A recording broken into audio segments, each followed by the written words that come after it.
Hi, my name is Becky Sherwin. I'm with the IAOM-US. I've been a physical therapist for 22 years, and I've been with the IAOM since 2014. And I am here today to talk to you about the interesting things with inflammation and food. So here are some common diseases that occur in the United States. And 70% of our deaths occur due to these three diseases: cancer, cardiovascular disease, and diabetes. And their common link is inflammation. And inflammation seems to be a buzzword right now in our culture, with our food. And so that's really what interests me and why I wanted to talk to you about it. So you may be wondering, what are the things in our diet that we need to take out that can cause inflammation? So our sugars, our corn, our red meat, our margarine, our fried food, dairy. And you think, oh my goodness, that is a lot of things to take out of my diet. But I can tell you from personal experience that you feel so much better. Your joints do not ache as much, and your skin is not hypersensitive to touch. So then when we talk about polyunsaturated fatty acid, you're like, that's a big word. Why do we have to talk about this? This is our fried foods. And then we have our omega-3s and our omega-6 discussion.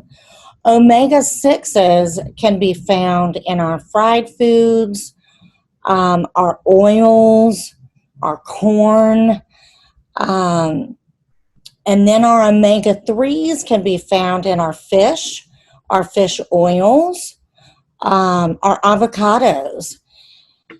And so the researchers have found that we really need to have a balance between these things, and not necessarily a balance, but actually more omega-3s than omega-6s in our diets. They have found that things that actually increase omega-3s and are anti-inflammatory are our oils, our fishes, our nuts, fresh fruits. I always feel better when I eat fresh fruits. Garlic, and I cook a lot with garlic because it is anti-inflammatory. And then your spinach, your kale, and your collards give us so many nutritions. And then, can you cook with herbs? Can you cook with fresh herbs? Do you have a herb garden? Green tea has been shown to be anti-inflammatory as well as our onions, our tomatoes, our avocados, and our beans. So then we get to this slide, and the thing that I really wanted to impress on you with the omega-6s and the omega-3s is if we choose a diet of fast food, because we're in a hurry, we're in a rush to get home to our kids, to finish our day, to provide ourselves with some type of nutrition, and we drive through and we get fast food, the omega-6s release chemicals in our body that are inflammatory. So then we have an inflammatory response, which the same inflammatory response occurs with depression. And so our diet leads to inflammation. If we're not active, we can become depressed, which leads to inflammation, which can also lead us to choose unwisely with our food and what we're putting into our body. Also, interestingly, the same chemical responses that occur with omega-6s, depression, also occur with negative thoughts. And so we have to be very careful what we put into our mind and what we put into our mouths as to what this inflammatory response causes in our body.